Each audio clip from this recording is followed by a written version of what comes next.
Chronometry calibrated. The gateway will open in 5, 4, 3, 2, 1. Analyzing data. Likelihood of parallel universes now at 46%. Continuing analysis of the many worlds hypothesis. 1999 was a pretty incredible year for cinema. Stanley Kubrick delivered his swan song, David Fincher created a movie uncritically embraced by the very incels it mocked, M. Night Shyamalan made us think he was a good director, and Sam Jackson got appointed to the Jedi Council, only to be eaten by a shark 2 months later. But in a year that saw the return of Star Wars, which you would think would be a shoo-in for the technical awards at the Oscars, another film came in and swept them all, tricking a generation of young men either to dress like transbians or to become them. Welcome, everyone. I'm Gayfish. Joining me, as always, is the lovely Moss. Hello. And DemonMama. Hello. And today we are talking The Matrix, a goddamn superhero movie with a visual style Kevin Feige could only dream of flattening and washing out. True! Holy moly! Oh, it was just so good to watch movies that look like something. Mm-hmm. God damn it. They look like a movie. It feels like a movie. It's so pretty. It's such a good looking movie. And it's not just like, this was before Oh Brother, Where Art Thou? Because I think that movie came out, 2001? And that was the first movie that was digitally color graded. So like they still had to do this old school, like with like filters on lenses and dyeing clothes green and just finding things that were the right shade of green to get it. So like all that green in the movie is like deliberate. They had to do it. They couldn't just do it in post. That's interesting because like it is a really interesting era of film in that way, of like the transition period between doing a lot of things practically and then like the immersion, like the emergence of CG effects and everything. Like obviously this movie has a bunch of CG in it and it uses them so well, everybody. Like, I mean, so it's perfect that they did so much still practically. And then what they did do CGI was lending itself to the storytelling in a way that was very effective. We talked about this a little with Bound as well, but you know, we truly live in the era of eternal HDR prison, where every movie is shot with extremely flat lighting for the purpose of satisfying the sensor on the camera to be able to attain as much color data as possible, which can then be tweaked and played with in post. And I don't think maybe someday there will be an infrastructure for, I don't know if people need to come in from animation or where they need to pull the talent from, but maybe someday there will be the infrastructure for being able to take all that data and make it into something truly evocative. But it's still not even close to the just old-fashioned using the lighting in the first place to be captured on film for the human eye and not to be able to like have the maximal amount of light and color data that you can then like raise a bar or lower a bar or tweak a knob. Yeah. Just make it look good the first time, Fivehead. I mean, yeah. And I mean, obviously there's reasons for like that is more expensive, especially, you know, when you're running on film, but it's like... That's debatable. I think it's actually less expensive because I think that a lot of studios now, especially like filmmakers who really don't appreciate VFX houses and just treat it as, oh, that's the thing we'll just send the footage to, they will get lazy on set and it ends up actually costing more to do it worse in post when they should have just taken a little bit of extra time to do it. And sure, that might cost more on set, but that saves in the long run. There is that cultural difference, yeah. We have had this conversation over and over again about the difference between making art versus making a product. And I think that this is, in microcosm, exactly one of those conflicts where filming it in the way where you can tweak it a bunch in post is so some executive can stand over the shoulder of whoever has like all of these different profiles set up for different ways that they could color grade the movie. And they either have some dumbass executive making this decision or they're focus testing it with audiences to be like, well, you know, this is what's maximally effective at like making sure the eyeballs never leave the screen or whatever, as opposed to the artistry and the craft. If we color it blue instead of green, you'll buy more popcorn. Yeah. Versus just doing it right in the first place with an artistic eye for a specific thing that you're trying to accomplish. And then when you're done, that just is the product. Yeah. Yeah, exactly. Yeah. This movie, it's like I'm having a hard time figuring out where to jump in on, because this movie was like my entire high school career. I was 14 when it came out. I think it was the first R-rated movie I saw in a theater. And I kind of turned it into my identity. I had my dad had an old trench coat that he gave to me, and I was just going around in Neo cosplay and shit like that. So yeah, no, I fucking love this movie. And I don't even know where to start other than that. Like, that was just kind of my identity. Yeah, I've been talking about this movie with my roommates and my partner a ton since we watched it. And, it's hard to think of another movie in our lifetimes that has had such a universal impact on culture. Yeah.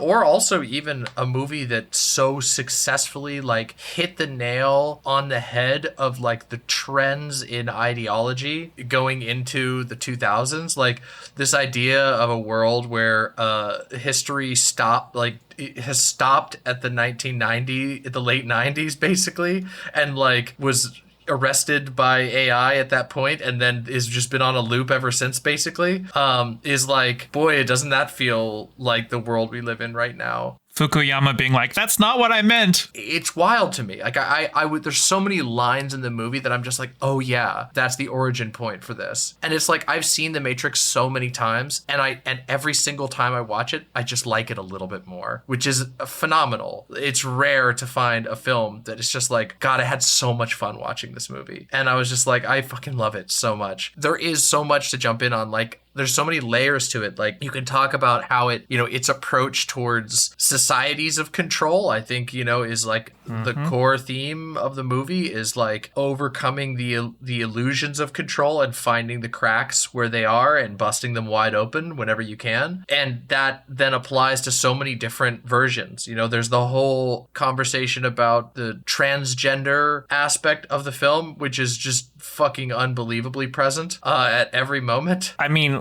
Morpheus suggests Neo's new name should be Alice. Yeah. It's like, right now, I bet you're feeling a bit like Alice. And in my notes, I said, actually, I was considering Juniper or maybe Luna. Yeah. Yeah. I mean, there's also a really great part. This is like, I'm just going to jump on that because of course I'm going to. There's a part where they go into the first, like the waiting room program, the we can make this into anything, the practice program. And Morpheus is like, look, you have hair again and you're dressed the way you used to dress because you have a residual self-image, which that is the most tranny shit that has ever existed. Yep. Ever. It really is. It's a real phenomenon. Particularly, I think it's like most common early in transition, but later on, where you have dreams where you see yourself and there is a dissonance in your dream because you're like, that's not who I am anymore, but my brain is so used to dreaming this way. Like, or context. There's even more, of course, the abstract of like, in a dream, like the way that people interact with you is out of step with how they interact with you in your current life, just because you have this residual self-image still stuck in your head. So many experiences bound to that are out of step with your current moment. And it's incredible too, because of course, like the implication therein is that people can, and we see that they do, change their image and their self at will once they unlock their ability to move through the matrix outside of the realm of control. I really wish that the studio hadn't put the kibosh on the original plans for Switch. I'm sure both of you are familiar with that, but for the audience who isn't, Switch was originally intended to be, I don't remember which is which, but it was intended to be a man either inside or outside of the matrix and then a woman on the other way. And the studio was like, that sounds gay. Yeah. Too gay for us. They're like, that's too gay. It's okay, though. Have all the people go to an underground leather bar with, like, gay people making out in the background the entire time. That's later. Okay, though. That was right in the beginning. And have the emotional crux of the film be about how the yearning of an autistic foot baddie can transcend death. Yes, yes. I was thinking about Carrie-Anne Moss's performance in particular, because this is a very theatrical movie, especially Morpheus, obviously, Smith, the Oracle, Tank. But then you have Trinity, who has very theatrical lines given to her, but she's delivering a lot of things fairly flat. And it wasn't, I don't think it was like, for one thing, I maybe she's not as much of a theater actor, so her acting was just a little more subdued in that way. I don't know if this was intentional or not, but my last time watching it, I was just like, wait, no, she's just autistic. She's like matching autistic tones here. I mean, also, though, I will say, it is hard to keep up with Lawrence Fishburne and fucking Hugo Weaving. Listen, Hugo Weaving, yeah. He goes fucking insane in this movie. Go sicko mode. Oh my, the scene where he like takes his little earpiece out and he's just monologuing at Morpheus. Oh my God, it's so incredible. God damn it. It's so amazing. I'm just like, I could watch, like, give me the scary Hugo Weaving ASMR. Like, I could listen to him fucking talk about how humans are vermin all day. I should point out how completely wrong he is about mammals all finding equilibrium with their environments. I think True. there are a lot of invasive mammalian species, not just humans. Yep. Many of us live with some of them. It is case in point that, like, he's totally wrong about his worldview. Like, oh, yeah. Oh my God, the villain was wrong? It's a very specific way. And, like, I mean, it ties into the other thing that he says, like, where it's like, oh, the first Matrix was like a paradise. And it's like, or maybe it wasn't. Like, maybe machines didn't know how to make a paradise for humans. Like, maybe it wasn't that humans, like, love misery or whatever. Maybe you just don't get it. And because he literally says, like, I'm afraid that I'm going to be contaminated by being around you all for so long. And it's like, well, yeah, maybe you have to in order to understand. You can't just like control from the outside like that. That's not how it works. I will say, though, there's probably, there's a morsel of truth in what he is saying there, in that a world in which everything is just like immediately available at your fingertips, but you don't do anything to build it, is a world that isn't earned. It lacks meaning. It lacks meaning because if everything is instantaneous and ephemeral, it's like, okay, well, whatever. You have to, building something is always going to be more satisfying emotionally. You're always going to have like a more like, you're going to see more of yourself in something that you built than something that you bought at a store. Yeah. It's not about having the object, it's about creating the object. Yes. The act of creation itself is the act of being human, is an act of feeling yourself in something else, putting part of yourself into something. And some people can go and say, it's like, yeah, see, that's why we can't be socialist communists, because you got to work for a living. That's not what I'm saying.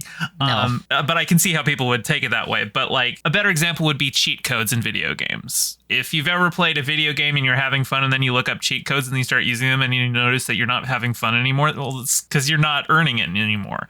You've cheated yourself. I think also there's a line Mouse has where it's like, yeah, don't forget to pay attention to your impulses because that's what makes us human anyway. Mm-hmm. Or in the first place, I think is what he says. But that line also I think is important too, which is that there is an experiential quality to life the machines don't understand, that they don't account for and they can't account for. And also, obviously, it's the fatal flaw in the Matrix, right? Is that people keep waking up and keep finding their way out, and they're being woken up because there is this desire to experience things authentically. To, even if you are given a perfect zoo, that it doesn't matter. You will eat the nasty oats because you want to experience the authenticity of it. You want to experience it on your own terms, which obviously we still have four. Sorry,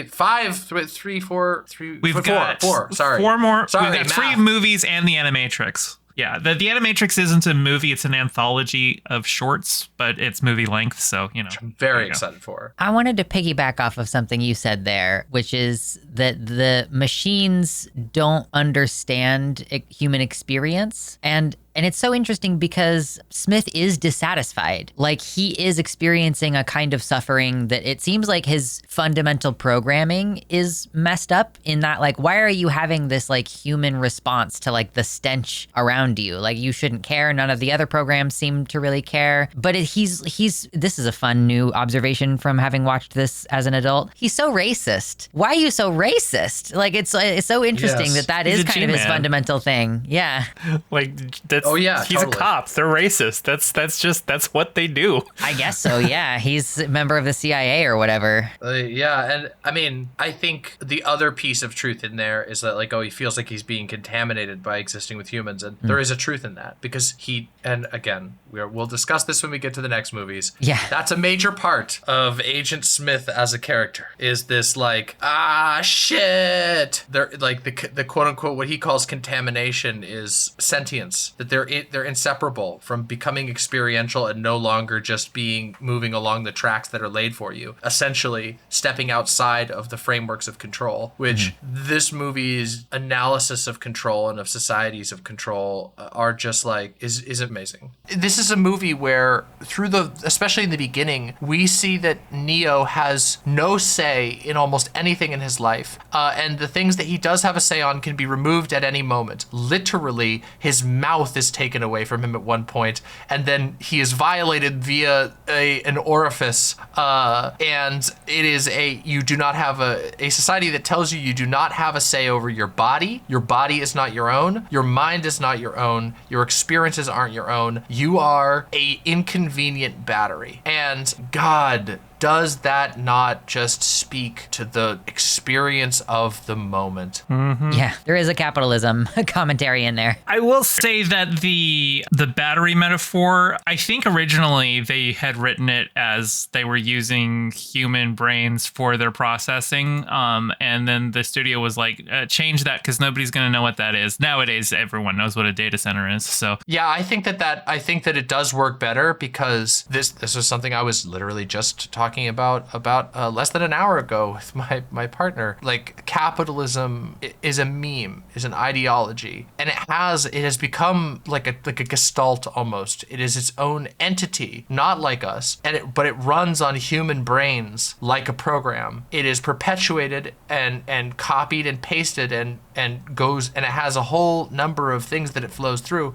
But the idea that, like, the machines are using humans for processing power, I think actually fits the overall message of the movie more than just a raw battery, because it is a little bit, it's a slight difference, but it is a difference I think that matters. The way that people have this program installed into them, none of us were here when this system was created. It keeps perpetuating itself, and we all are plugged into it and perpetuating it in our own ways against our will, and no one has yet really figured out how to uninstall it en masse. And it might not even be possible, because to a certain degree, people get flushed, they die. Like, in order to get Neo out, they have to go through a lot of effort to unplug him and catch him before he goes into the poison pit and gets chopped up into goo, you know? Presumably. I don't actually know where that pool goes. That's just, I assume maybe that the Matrix, they were just like, well, no, that's true, because they did say they would liquefy the dead. To feed them to the living, so that's probably where he would have ended up. The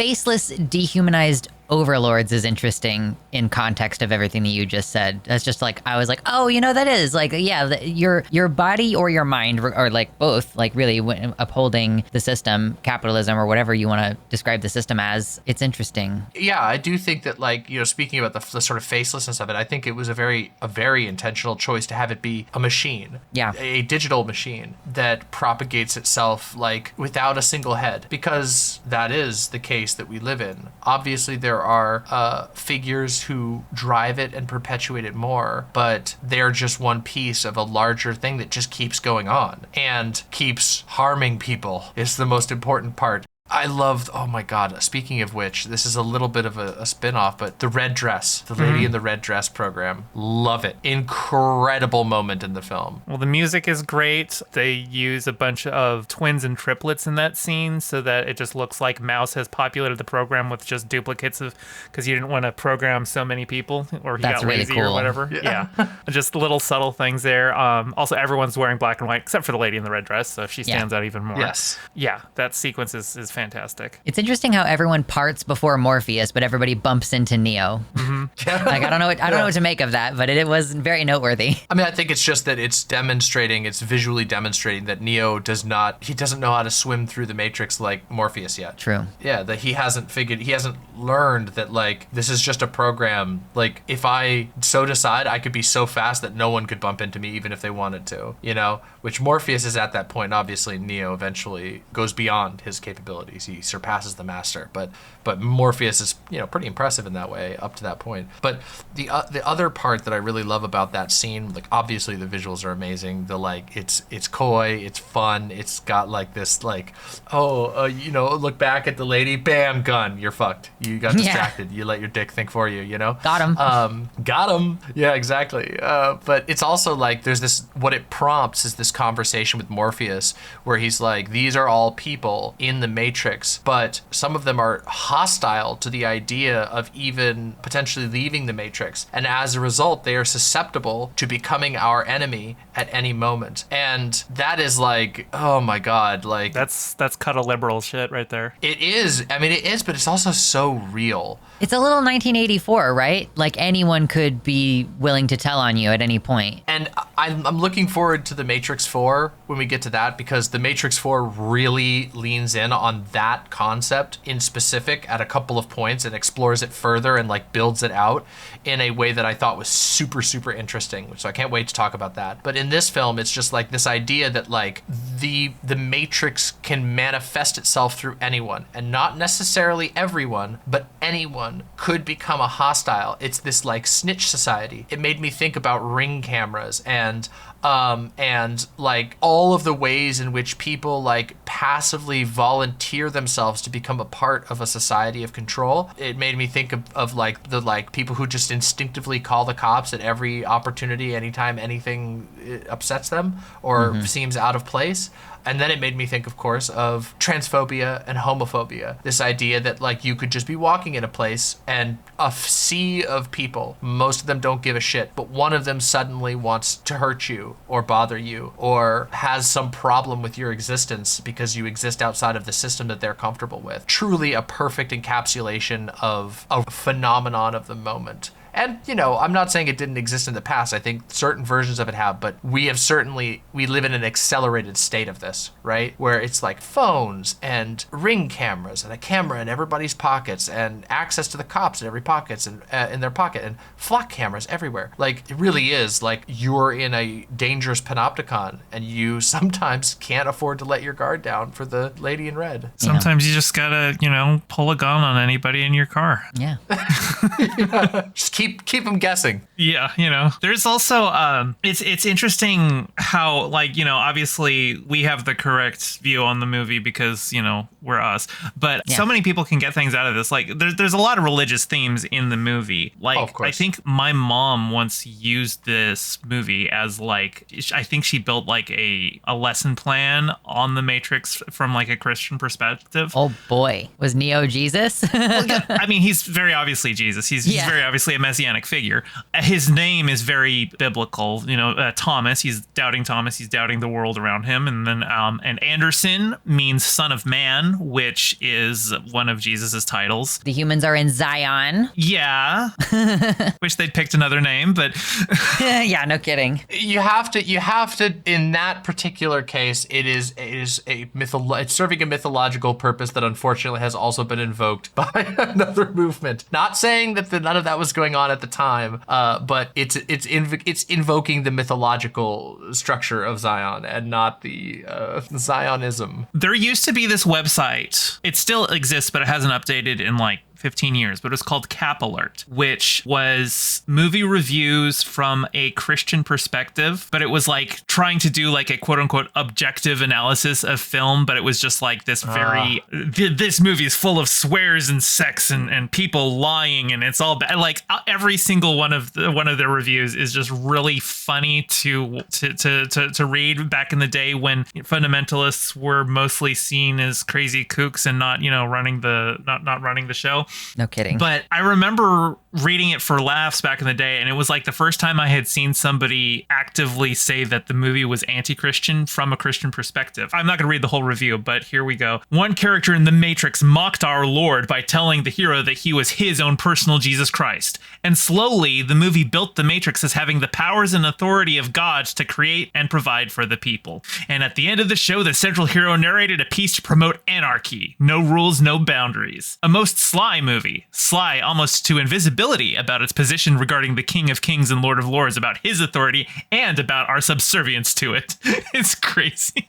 Yikes, Christians. Incredible. If you want to, this website is a time capsule. It looks like it was built in 2001 because I think it was capalert.com. Go take a look at some of their funny reviews. But that was just, I remember reading it at the time as a Christian. I was a Christian at the time that I read it, and I was just like, you got this completely backwards if that's your takeaway. But I don't know, maybe they were on something. For sure. I mean, I don't think this movie is anti-Christian at all. In fact, I think it has, if anything, like a Christian liberationist lean. Yeah. Especially the first one, and I think that changes more as the movies go on. But as in we the start first getting one, for into sure, the larger systems of control and how people are just playing into it. Yeah. In this one, Neo is a messiah.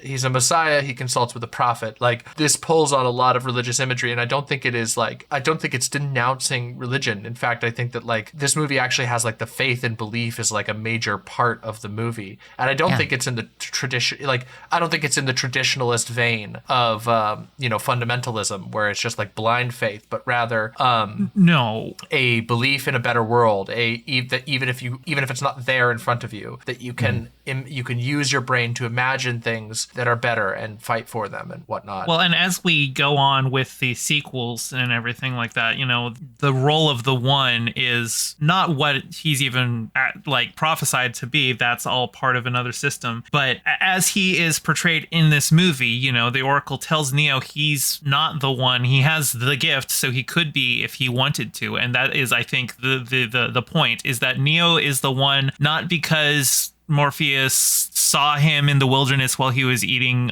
crickets, but because Neo chose to be. He chose to be without even accepting the role. He was told that he could sacrifice his life to save Morpheus, and he chose to do that, not even thinking he was Jesus at the time. So there's a kind of a narrative here about how belief is powerful in getting people to do things, and believing in something isn't believing in something because of fate or destiny, but believing in something so strongly that you make it happen by your will. As a motivating force. Yes. Yeah, I think it is I think very much like the role of the One in this movie is, it's kind of directed, I mean, obviously everything in the movie is just on a screen is directed at the viewer, but the One is a call to action. It is saying that like the One is someone who can awaken themselves and cast off the shackles of a system of lies and say, well, like, okay, if you want to control me, make me, try it. You know what I mean? And here's where all of your controls fail, which we see increasingly through the movie as these programs that at the beginning of the movie are genuine like horror monsters. They're terrifying. They appear out of nowhere. They crash. They try to run you down with a truck. All this kind of stuff. Like they have a very inhuman cadence. Yes, they're terrifying. And then as the movie goes on, we see them just become more and more incompetent. That they are certainly have some power, but that they are limited in their vision, limited in their assumptions. And they are I think that's still programs in a system built by rules, so they will never be as strong or as fast as you can be, is what Morpheus said. So they are exactly. They have power, but their power is still constrained by the system that they uphold. Yeah, and also because they do not have the ability to leave it, as we see with Agent Smith, particularly, that he's like, I want to get out of here, but I literally can't. For both the jailers and the jailed to feel trapped. Yeah, no, I think it's interesting too, because I think this, juxtaposition or reflection that we see is a desire for liberation from, I think last night when I was sleepy, I said it's kind of like it reminds me of the like leopards eating your face party type thing, but I think that's kind of a crude analysis, but it is an accessible meme. Like, it is like, you're trapped in a world that sucks. And like, isn't that fucking true about societies of control? No one's happy with them. They're fucking miserable to be a part of. And if you're on the very, very tippy top, maybe you're going to have like in some ways a slightly better time than those who are on the bottom. But are you actually fulfilled or enjoying your life, or are you just miserable? And so we see Agent Smith as a unique example of someone who is also questioning the structure. But like, I don't even know, he's like the turbo reactionary, where he's like, he's seeking his own liberation at the cost of all others. And he's juxtaposed against obviously these scrappy rebels who are all working together to help each other get out of hell. I find that very fascinating and a very interesting part of the film that obviously we're going to get to see more of, which I'm so excited for. Let's talk about Cypher. Let's talk about Joey Pants again. Yeah. Yet again, he gets to be a villain in a movie. Oh, wait. Holy cow. Wait. He's the guy from the last movie? Yeah. Oh, Yes. okay. Okay, great. Thanks. Okay, great. I'm caught up now. Yeah, so the scene where he's meeting with Smith at the restaurant, Smith calls him Mr. Reagan, and he says he wants to be an actor and he doesn't want to remember anything. Oh, no. And shots fired. Yikes. Yeah. I don't think that was very subtle. That's very funny. I didn't catch that at all. Reagan was still alive at that point too, because he died in 2004, I think. So yeah, but that's okay. It's not like he would remember it anyway. But also, I don't even know if I should bring this up because I don't know if I'll do it justice. I know other people have talked about the Buck Angel effect of Cypher, because they do look similar, and Buck Angel is a very Cypher-like character, and also Buck Angel is the one who outed Lana. That's true. But that happened after The Matrix, so it's like a coincidence kind of a thing. It's just life imitating art, imitating life. There might have been a subtle jab. Writers do love to do that at people who suck. And also, this is a total nitpick thing, but either they had Cypher eating prop food, or Cypher just has really bad taste, because that steak was chewy as fuck. That dude was macking on that shit. The sound design for that scene, it was both chewy and crunchy. Yeah. It has a very, I don't know, like a very visceral quality to it that, I don't know, it kind of looks tasty to me. But they used real steaks. There were like different bites. There was one bite that looked really yummy and it was red and it looked delicious. And then the one that he actually puts in his mouth and chomps on is a giant brown piece. And I was like, oh. I think the Wachowskis on the commentary said that they had about 40 steaks made for that scene. Oh, okay. So pretty much everybody on set got to eat a steak because, okay, that steak's done for the take. Here, have a steak. Good day at the craft table. I bet that steak was still cold. Oh, just yeah. because. Oh, yeah. I know how long it takes to get from, all right, everybody's in their positions, to cameras rolling. Mm-hmm. I've been there. It takes fucking forever. They probably had a hot plate on or something. Listen, cold steak is so delicious. Yeah, I mean, it can be, yeah. I mean, but it's certainly not the, I'm going to sell out all my friends for it. I do love the conversation when they're eating the gruel that comes out of the space udder. I love that part. I love when they're talking about, the basically Frosted Flakes. I don't remember what they're called. Tasty wheat. Tasty wheat, yeah. Is tasty wheat even taste like tasty wheat? Or did they just make something up and I associate that with tasty wheat? It was like dudes having, a stoner thought, but, what if your red isn't the same as my red? Exactly. It's truly, but literally. It was okay, but he's kind of right though. But also that's literally the whole premise of them leaving the Matrix, is that this shit's all fucking made up.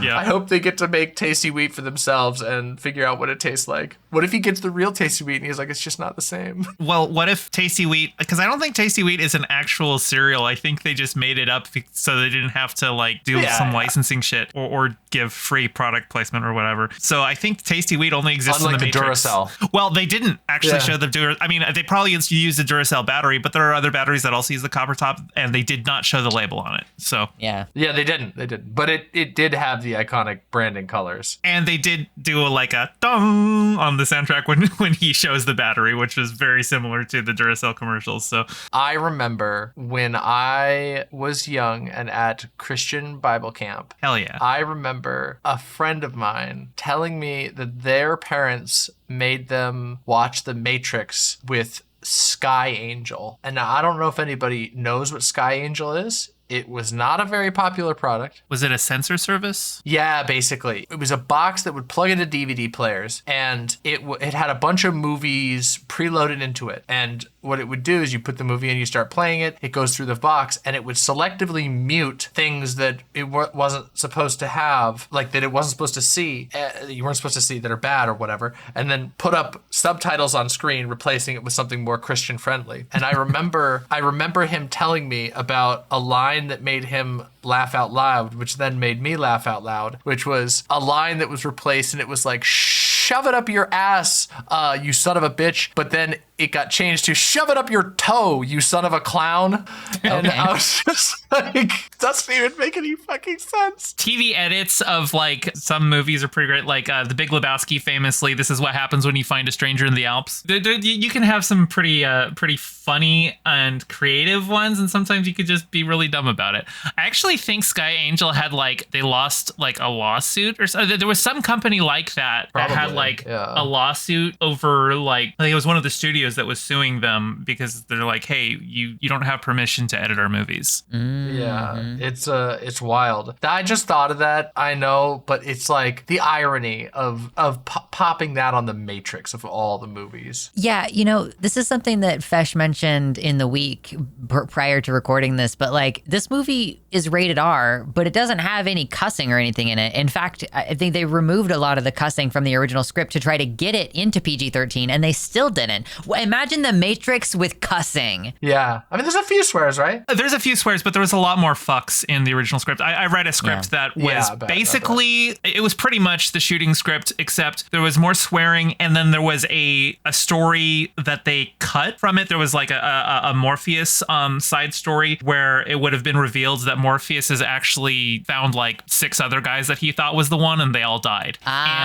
Cool. I remember reading that at the time going, oh, I wish they'd put that in. That is, but I feel like what the story that we get with the one being a system of control, they pretty much get that. But I also, and Morpheus has to have a crisis of faith in the movies, in the later movies anyway. So it feels like they got what they wanted from there. But if it was just going to be a single movie, if we didn't get the sequels, I think I would have really liked it if they had thrown that one in there, because Morpheus, as portrayed in this film, is kind of like incorruptible. He's basically right about everything all the time. And I would have liked if they had thrown that in. It makes him a little more human. It's like, oh, okay, no, this guy's a zealot and he's going to get you killed. No wonder Cypher's saying, we're going to kill this guy. Do you understand? Because they've done it before. Yeah, that is interesting that like he is a completely correct and morally pure character in a way that like introducing that would be a complication for his past, because he's like a prophet, I would say. Like he's a religious zealot. He's a prophet. To a lesser extent, I think Trinity is kind of like a follower of his in that kind of religious adherent kind of way. So that is a really interesting angle that they would have gone through the ones. If anybody here is a fan of A Song of Ice and Fire in the audience, Blood Raven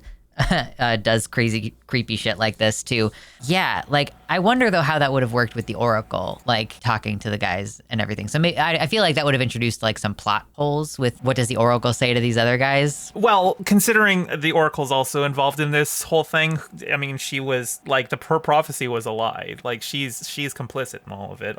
You know, spoilers for the future movies, but you know we're talking about them, so they're old. Yeah. They're old movies. You'll watch them and enjoy them. You can't really be spoiled on it. It won't make sense until you watch it. Yeah. You cannot be told what the Matrix is. You have to see it for yourself, which made for a fantastic tagline for the trailer, I gotta say. Yeah.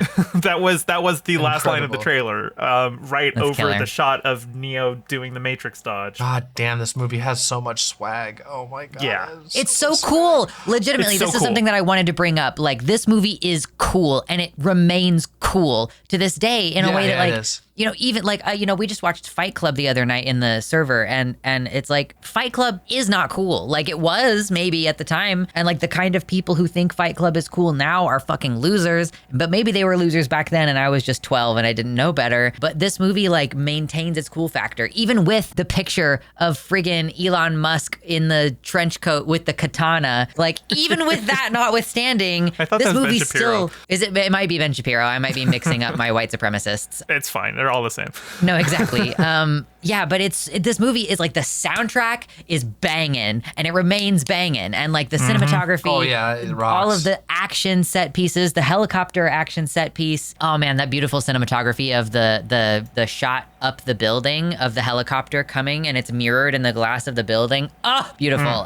So back to the film being just beautiful again, but yeah. The Wachowskis were meticulous shot planners. Like they Yeah, this was storyboarded like a comic book, right? Yeah, they literally hired a comic book artist to storyboard it. And you look at it and you're like, no, that's exactly the shot that we got in the movie. Wow, holy shit. No, they shot a comic book superhero movie. Oh, there's so many good examples of that too. Like, I mean, all of the intimate shots, all of the the first conversation with Morpheus and Neo is just like, you have such a sense of place. It's the reflections in Morpheus's eyes, the glasses, Yes. like The special glasses, yeah. yeah, those couldn't have been easy to pull off because those are not all in camera. Those are composite shots. Yeah, I think there's like Corridor Crew episodes about this, going into some of the CG effects on that. Yeah. Oh man, like I don't understand how this movie has had such like continuing lasting impact and like it doesn't feel aged. Like that's something that's interesting to me is that this movie, I mean, obviously it's a result of the 90s. Like it does have a 90s feel to it, but it doesn't feel irrelevant. The CG all feels like it still holds up to this day. Yeah, like this movie has such a lasting impact that I'm so curious how that's going to continue into the future. I also talking about the VFX, obviously the main one everyone talks about is bullet time. So for people who don't know what bullet time is, it's, you know, the swooping shots, the slow-mo where Neo's dodging the thing or Trinity does her crane kick. And the way they accomplish that is they set a whole bunch of cameras in the path of the shot that they want to take, and then they just fire them off one after another in rapid succession. That is literally the oldest filming technique in cinema. The very first video ever made, the horse galloping with the jockey on top of it, they filmed that by setting up a whole bunch of still cameras in a line with tripwires, and as the horse hit the tripwires, they would fire off in sequence. So this movie, which won an Oscar for its bullets time, was literally using the oldest filming technique. That's so obviously cool. with some CGI mixed in there because you got to, you know, replace all the green screen with it's a ingenuity in use. They maybe didn't invent the technique, but they applied it in a creative way, and it is impressive. The fact this movie hasn't aged is because it was a headshot on the era, and that era has not changed. We're still living in the era of the Matrix. And of course, like, it had a bespoke vision. It had a style that it was uncompromising about. It was just, they had what they wanted the movie to look like. But it is surprising, you know, even having said all that, it is surprising just how far so many pieces of like quotes from the movie have like just percolated into society. I mean, obviously the biggest example is the red pill. God Unfortunately. knows, like, yeah, I mean, but in so many ways, like, I mean, blank pilled, Yeah. which now has like a totally different, like, it's reached a mainstream usage that is beyond even like being red pilled. It's like, you know, oh, I'm totally like, I don't know, fry sauce pilled. People use it colloquially, and that has a direct line right back to that single part of the movie. And, you know, not to mention, like, I don't know, there's just so many different things. And like, you know, I this know movie, Kung Fu. like, oh yeah, that I one. know Kung Fu. Whoa. And the other, it's like, Although that's just Oh, yeah, general the Keanu. whoa. Yeah, I think sure. Keanu Reeves just says "whoa" in a lot of movies. Can you imagine that? Like at one point, they Will Smith was attached to play Neo. That wouldn't have worked at all. That would would not have been horrible. It wouldn't have been First right. off, he would have demanded they rewrite the script to make Neo more like Will Smith. But just Yeah. no, that would. Yeah. No. I'm glad we got Keanu. No, Keanu like, was perfect for it. honestly, Keanu has the transgender swag necessary to fill the role appropriately. Yeah. Yeah. And I refuse to elaborate any further. But anyone who gets it gets it. Well, and we'll get. I have things to say about it for the sequels, so we'll get to it there. Yeah. Just I would say yearning is a good word to describe him and Trinity together. Fun facts about the actors. Lawrence Fishburne and his comments that was like, did nobody else do the reading? Like, I understood what The Matrix was about because I read Signs and Simulacra. Oh yeah, the Wachowskis, they like gave everyone involved in the project like here's a list of readings. I think Keanu Reeves did the reading too, but Sure. Yeah, no, it was just like, Signs and Simulacra, a bunch of some other cyberpunk novels. I think some William Gibson novels. I don't know all the reading, and I haven't read any of those. I haven't read Science and Simulacra. I just know the references. I know that Neo is hiding his programs and his $2,000 in a hollowed out copy of one of those books. For those who are fans of the Cyberpunk and Cyberpunk 2077, I found it cool that the main and arguably most fascinating character in Cyberpunk 2077, played by Keanu Reeves, fantastic performance, by the way, Johnny Silverhand. Well, what do you know? Young Keanu Reeves gets a silver hand for a very iconic shot of this movie. And also, the Arasaka Tower bombing, which is perpetrated by Johnny Silverhand, is extremely similar to the military building that they go into and drop a bomb down an elevator to blow up the building. Cool stuff. Excuse me, it was a lift. The sign said, do not use lift if there is a fire, because they filmed in Australia, so the signs were wrong. Oh, sorry, a lift. I just wanted to make sure. I know they go the other direction in Australia, I think. That's true. Exactly, yeah. They go down and then blow up instead of... My other fun actor fact, Keanu Reeves was interviewed a few years ago, and somebody brought up the trans allegory thing of the Matrix, and he was like, oh, I didn't know that, but that's cool. And I just love him so much. The fact that he's just like, that's cool. Just absolute pure himbo energy. He's exactly. Yeah.